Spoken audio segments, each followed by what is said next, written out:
Boris Cherny from Bloomberg News. I'm curious about the sort of state of affairs now. How much assets under management does BMC have? And what is the goal for this year? Is it still sticking to the 10%, or are you able to make more, less, in those terms? Right. So right now under management we have NLB and NKBM plus the acquisition we did from Factor Banka, which is not the full 4.5 because the Banka transaction is now happening. We don't really have managerial control of those. That will come in now during December, and also probably we need a little bit of January before we have internalized everything there. So the asset under management goes up slightly. Now, do I aim for 10% as it goes? No. The most important thing is that I would say the activity level is at a pace where we are in line with what we have to deliver. We will not make a stupid decision to try to get one transaction in this year if we can get a better price if it's done in January, February, because then we would do something wrong. So we are making sure now that the activity level is the right one. We will try to push through now because we actually get another distraction, and that is Banca Celia, where the government have asked us to do that in December. Very short notice again. It was planned for being done in February, March. Suddenly it has to be done this year. And this is of course a distraction that actually might cost a little bit more money than we had planned for. Again. Naslednji.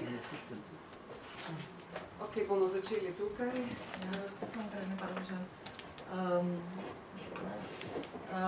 Najprej torej zaključek na kratko v distribuciji KPK-ja. So lažjo, si izmišljujejo ali so nesposobni, glede na to, kaj so spisali na tistih 18 strani.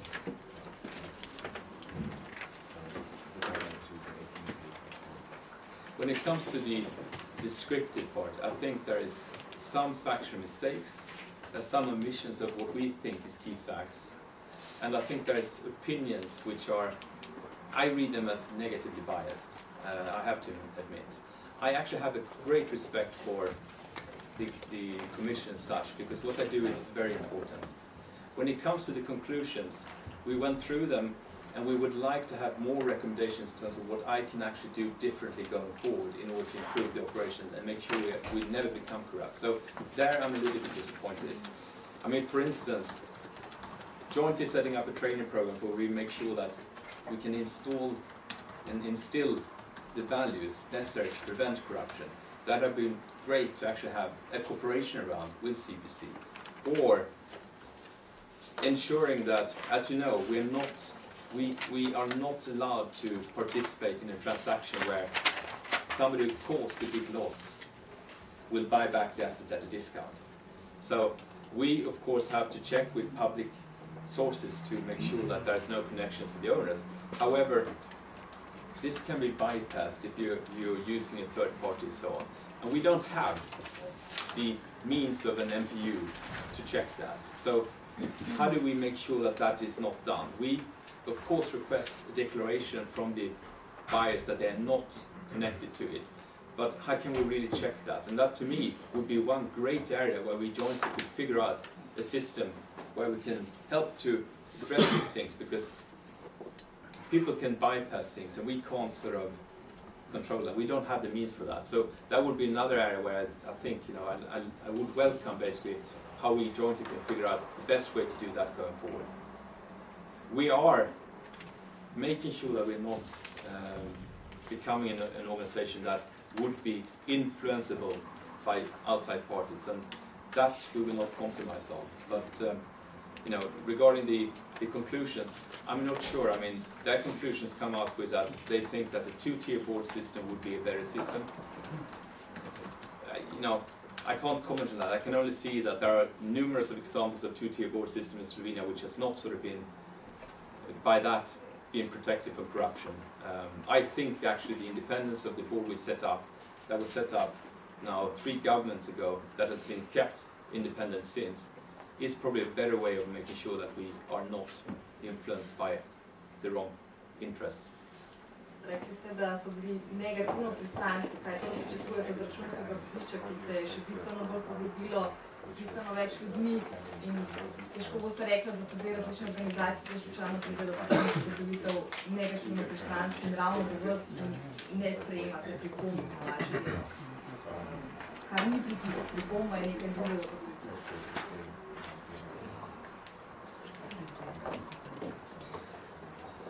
It's difficult to comment on something not published.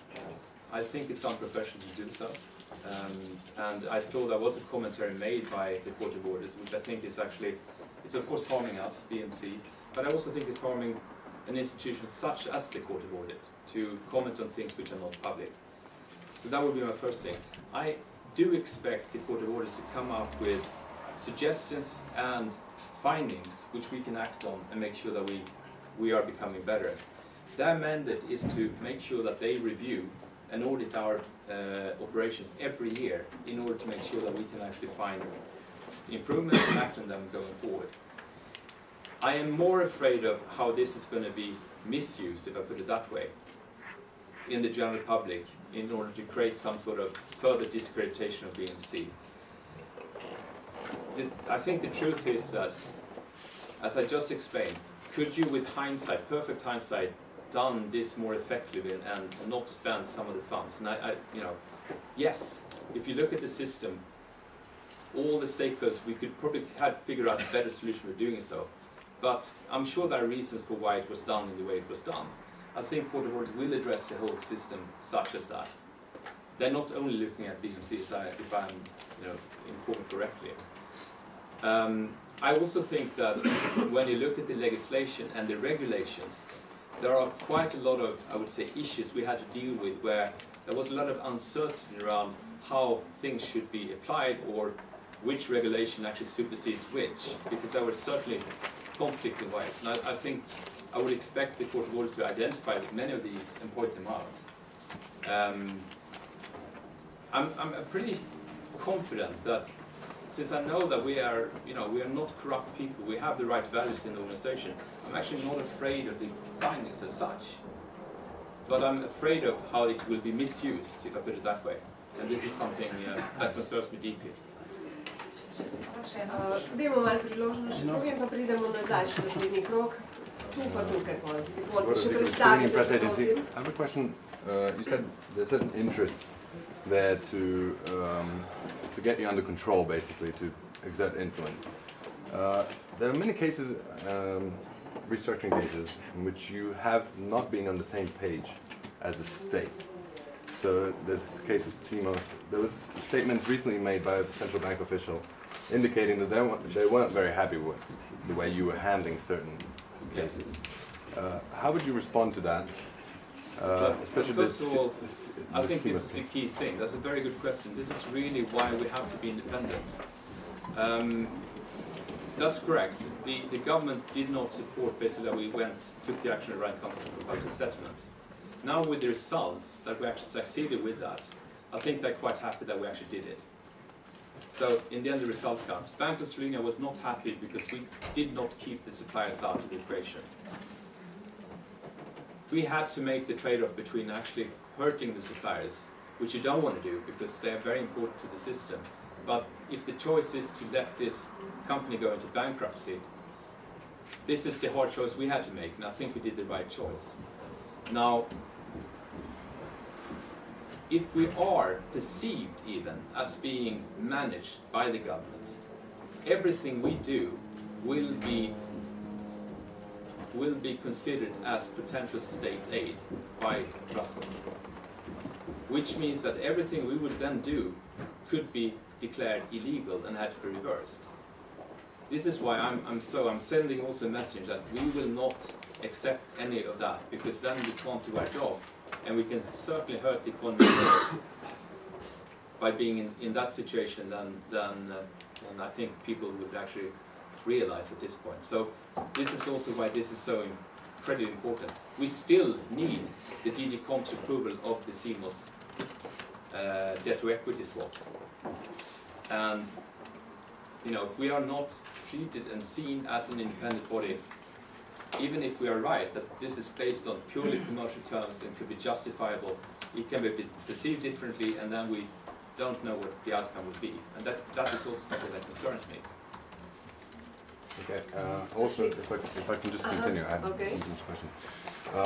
In this response to the criticism that's been mounted against you,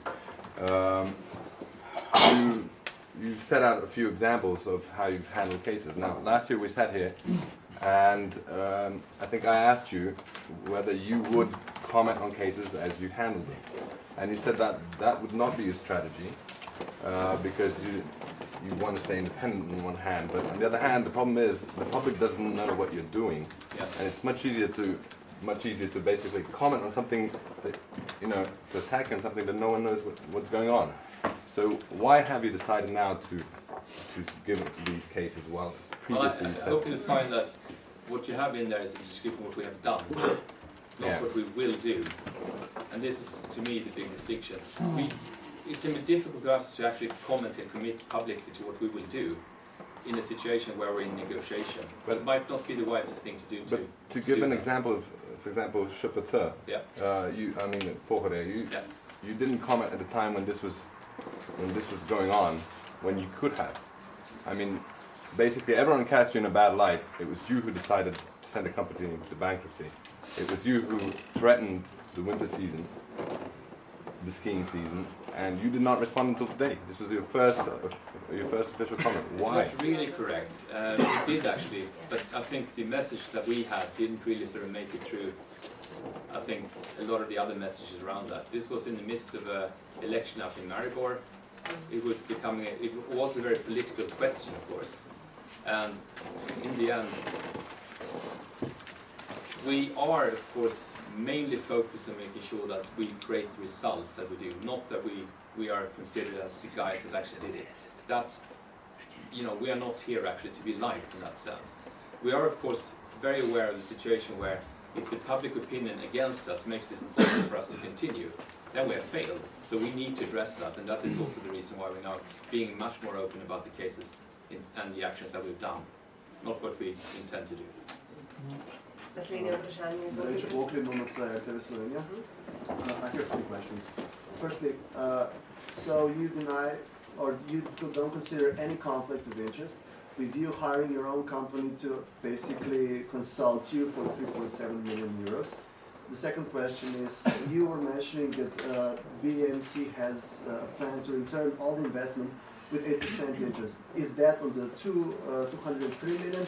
Because Slovenia has put nearly 5 billion in restructuring of banks and all that process.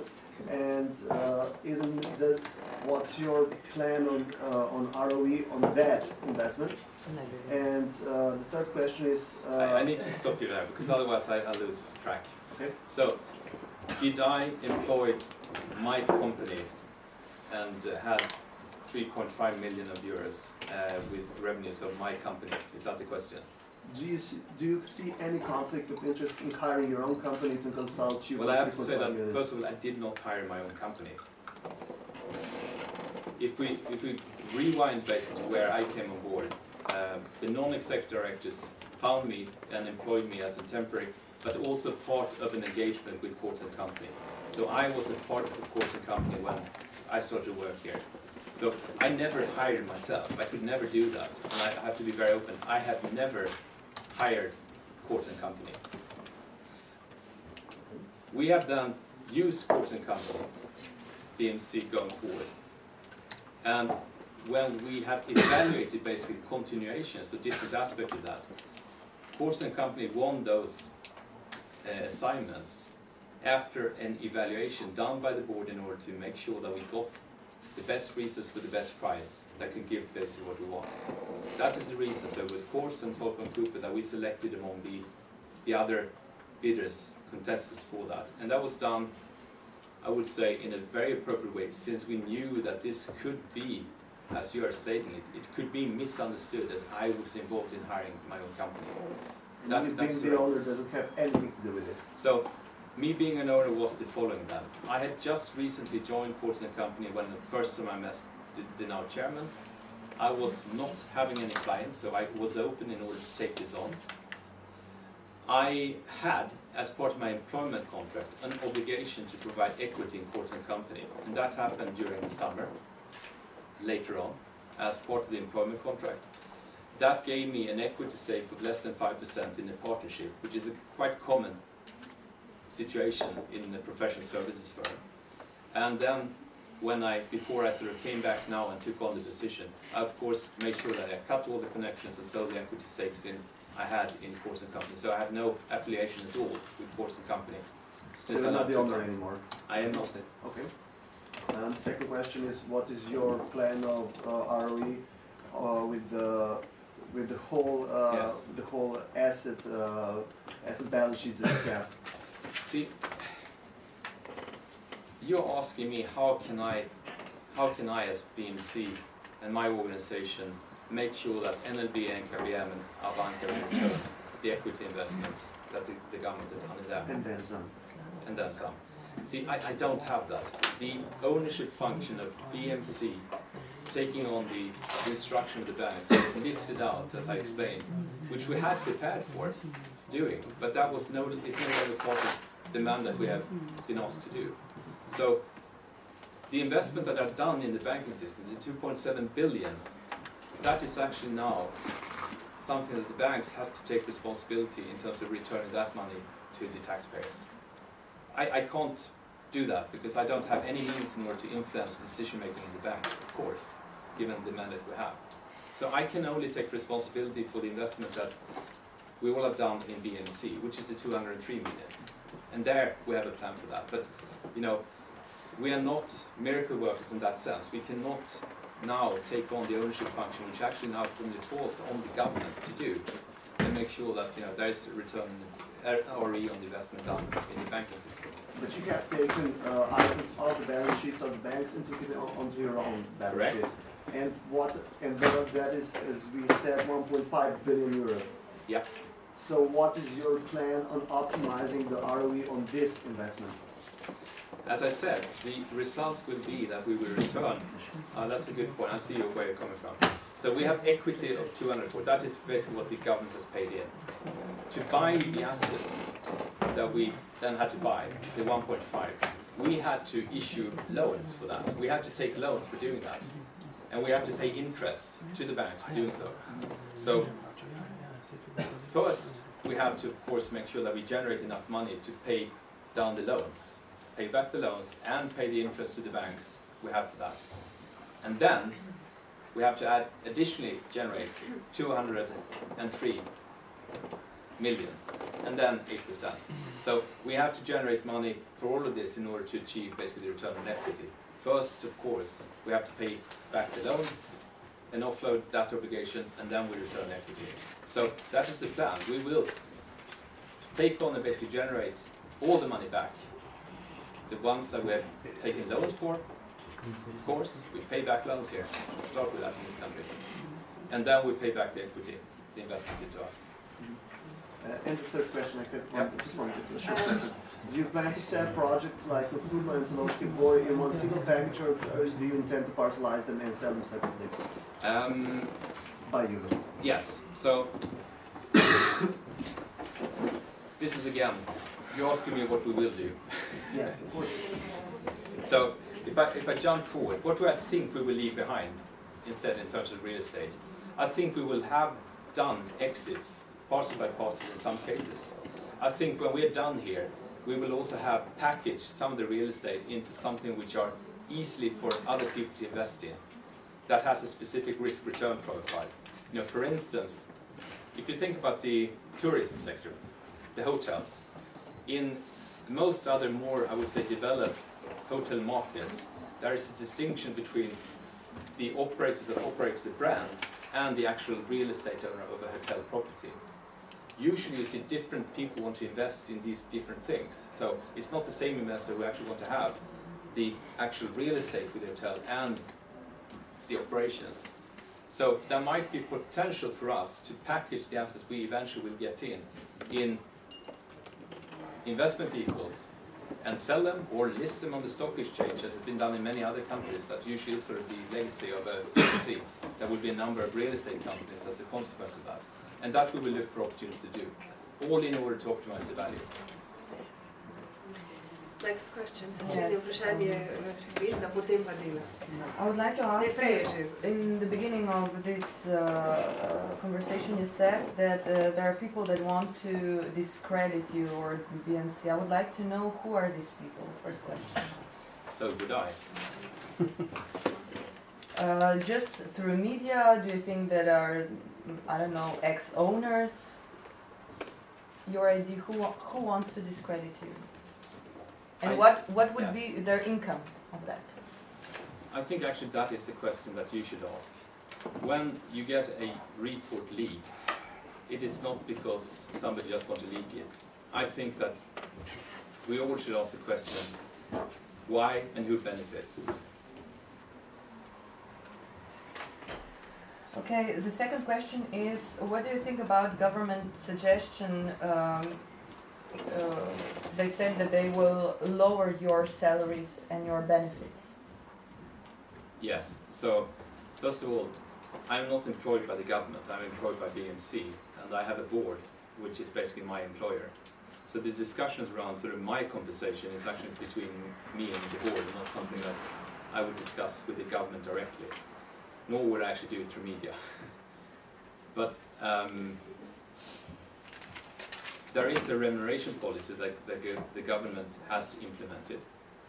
I was asked to come down here by the board, of course. I was, I would say, strongly encouraged to take this on by the representative of Republic of Slovenia, and took the necessary actions. So I quit my job and I sold my equity stake in the previous job I had, came down here and took it on.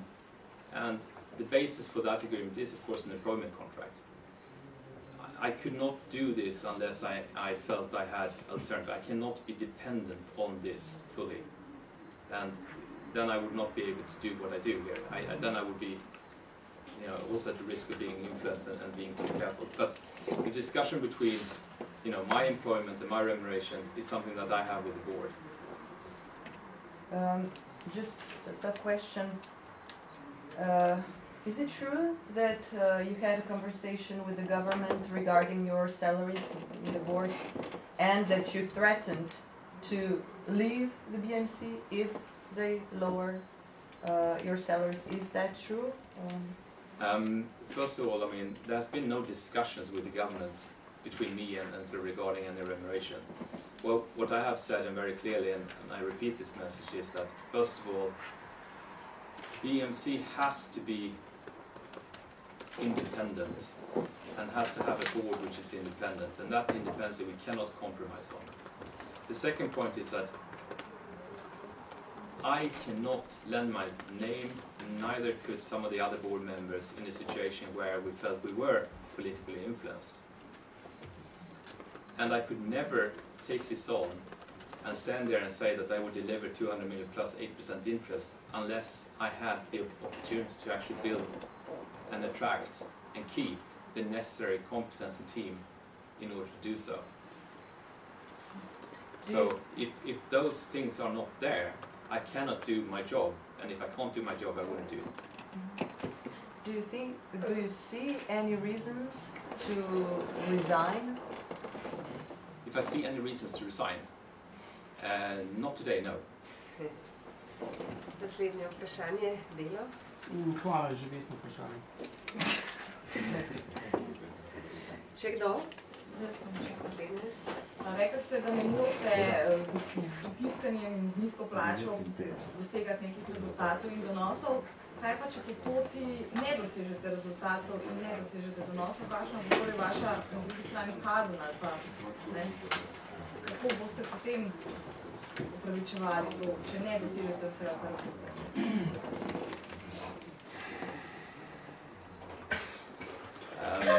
So the question is, what happens if I don't deliver? What is my punishment? Okay. First of all, I tend to plan for succeeding and not for failing. So haven't given that a lot of thought actually. I would assume that well before I fail, I would be fired. That is normal in a situation like this, that if you don't deliver, you are replaced. In meja morate doseči kdaj, za 14, za 15, za 16, kdaj mislite, da boste pokazali? No, I don't want to speculate that. I think, quite honestly, if we are delivering the results that we intend to do, and even if we only reached 80% of that, it would be tremendous success if we manage to do the restructuring and so on. But I'm not compromising. I would like to deliver exactly what we said. So I don't speculate in what is good enough. I am not here to do an average job. I want to make sure that we actually do it very well. And this is what I will stay focused on that. Rekli ste, da imate manj svetovalcev, kot ste jih imeli, hkrati pa ste tehnične svetovalce zaposlili, plus večino svetovalcev zdaj v resnici plačuje družbe, ki so na slabi banki. Menite konkretno, gre za Cimos, gre za Sava Turizem, gre za ATH, gre za malo more podjetij, ki samo plačujejo odvetnike, ki izberete vi. Torej, manj ali več svetovalcev je samo nekaj, s katerega zornega kota človek pogleda.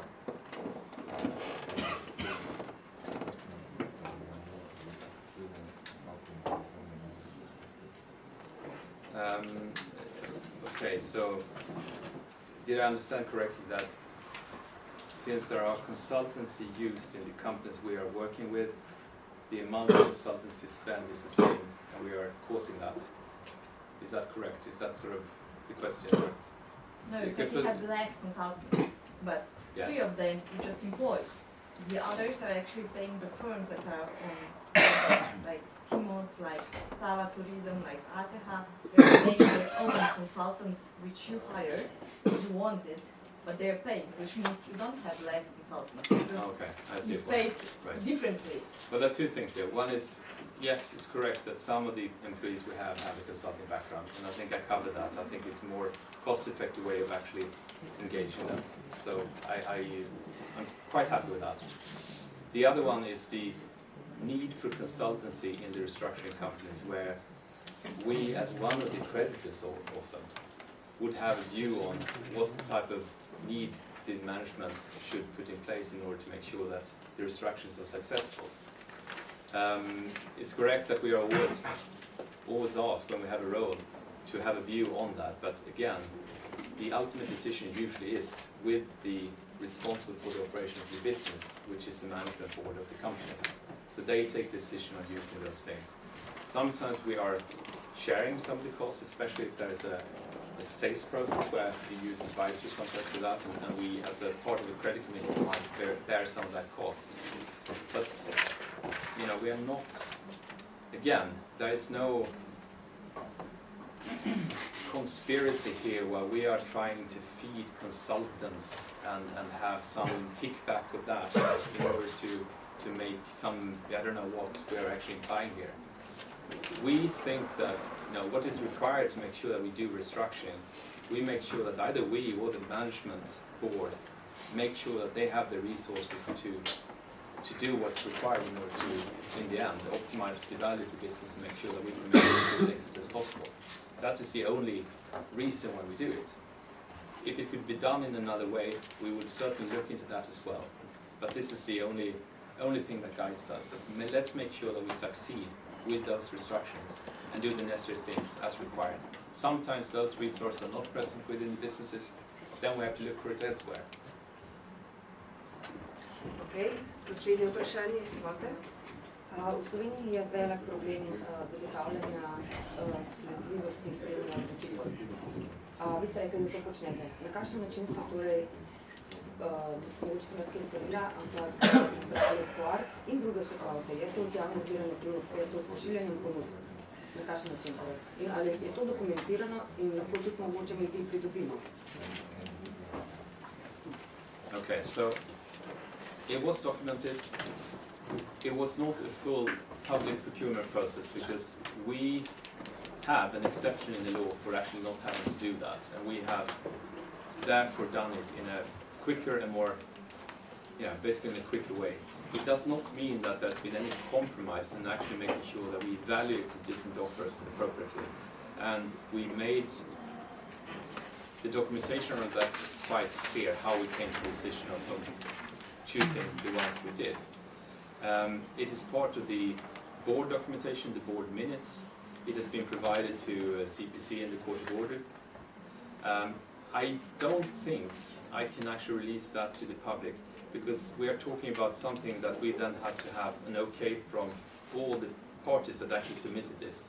Usually, and I worked on the other side, usually you would not like to have your terms and conditions when you actually bid on something being publicized in the country, because, you know, again, it would set a precedent where people might actually have offered better prices in Slovenia, and then it would be used against them in another geography, simply put as that. So I cannot promise I can actually publish that broadly. To pač nas potem pušča možnosti za pomisleke špekulacije in podobno, če je to na globalni ravni pač.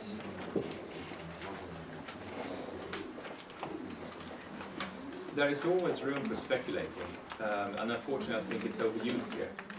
Just because we cannot provide everything to media, it doesn't mean that we're corrupt. And I think that distinction has to be made, and I would say that over and over again. Can you just tell who are the competition reports? You said that there are more than one offer. Who are? You don't need the price, you just need the name. I'll look into that if I can release that. I want to check a few contracts before I do that, because I don't want to have actions taken against teams in that sense. I don't personally see a problem with that, but let me check it and then get back to you. Še kakšno vprašanje? Evo, Just izvolite. one question regarding staffing and regarding costs. You had a case of a CEO who left after only a few weeks. What happened there, and how much did that cost? I think it was a little bit more than a few weeks. Was it 3 months? Chris was here since beginning of January until end of July, right? Yes. Well, I think it's been well publicized, and I actually don't have the number in my head right now, but that is part of the public domain for sure. The cost of that. I would say that, unfortunately, Chris Williams' competence and reference were very good in terms of what he'd done in Latvia in a similar situation. It did not work out here, and I think the board took, which was criticized in the CPC report, that I think the indication was that you have to wait a full year before you take a decision like that. I think that's completely wrong, actually, because a good board would act immediately when they see things are going adrift. Otherwise, you would cause even more unmet challenges. And I think even in most employment laws in most countries, usually there is a trial period of 6 months. So I don't really see why this specific decision would have to wait 12 months, but that's a separate issue. You know, since it didn't work out, it was of course a bad decision to employ him, clearly. And the only way you can actually do something about that is to make sure that you correct it as fast as possible. But again, I mean, it's not really something I was part of, since I was not part of BMC at that time when they decided to take the actions and then offer me a position instead. Še eno vprašanje? Yes. Izvolite. I have a question regarding the salaries, which are, I'm sure you agree, very high in Slovenian terms, especially when it comes to the public sector. Now, by constantly linking the salaries to the responsibilities, you're kind of implying that all other public servants, public employees have lower responsibilities. No, I'm not implying anything. And I also see it's a very popular thing to start comparing what we do with something else, which is, you know, I would value a lot higher when I'm in a situation like that. Unfortunately, it's usually sort of a very populistic way of negative debate around something. First of all, I mean, let me just finish. First of all, there are 3 employees only that has a net salary of close to 10,000 fixed. It doesn't mean that all of the employees of BMC are, as has been said somewhere, gross living wage or something like that. It is not absolutely true. My salary is something I can very clearly explain. I mean, I made more money elsewhere. I was asked to do this. I accepted a lower salary. I was ensured by the representative of Slovenia that that was the contract and that would be valid. Would I have done it less? Maybe. I can't reveal sort of my negotiating position. But I can tell you this is not for the money I'm here. I am here because I think that this is the place right now where I can actually make the most contribution to anything. And I have a fantastic team of close to 80 people, which I feel very strongly about making sure that I can help them to succeed. Because in the end, it will not be my success, it will be BMC's success, and that is a mostly Slovene organization. And when we're done here, there will be a number of individuals that are experts in doing this, and I'm sure that the next country that this will happen into, there might actually be a few Slovenes going there and fixing it. Just one short question. Še dve vprašanji pa... Maybe a bit populistic, but still. Do you think you earned the variable rate on your salary this year? This year? Did you earn it? So far, there has been no variable payments paid out. So do you think you deserve it? That's the question. If I deserve it, well, first of all, you have to link it to specific criteria. And those criteria we have put in place basically to start making sure that we have an evaluation framework for how to do that. And those are quite specific. And those sort of, it is sort of something I think you heard of. It's called a balanced scorecard. That's how you sort of make sure that you can drive a management team in order to have the right priorities. And, you know, my evaluation against those is also something that I do with the board, and that discussion I think I keep with the board for now. So it's something objective, not subjective? Yes, these are very objective criteria. Some of them are harder and some of them are softer, as in any good balanced scorecard, absolutely. In the end, it is of course some degree of judgment that goes into any evaluation of people. The 50 million that you got it from electric time Helios, because that you were calculating since you actually just got the money, because you didn't do anything, because the selling actually happened before you got all the loans and everything. It was like maybe less 5% you were in, but you got all the money normally. So we should only count what is difficult and not what's easy. I think what happens usually in any situation is that some of the easy money comes first and some of the more difficult will wait, you know, in maybe 5-7 years before we actually realize that. And I think that's quite normal. It's not something that, you know, I'm sort of ashamed of or anything. I mean, we have to count the money that comes in, period. Otherwise we're not doing our job. Yeah, but is this part of your flexible? All the proceeds we have from all the collateral sold is of course what we have exited, yes. But you always said that your goal is to get as much for the state, for the taxpayers. Correct. But if you have on one side the benefit of Belbank, and on the other side the benefit of state and full taxpayers, which one would you choose? I think we're aligned there. We only have one objective, and that is to maximize the return we do from what we have to take on to the taxpayers. So that shouldn't be a conflict. Ok, je še kakšno vprašanje, ali smo zaključili? Hvala lepa. Srečno novo leto želimo vsem, čim več dobrih novic v naslednjem letu. Hvala za udeležbo.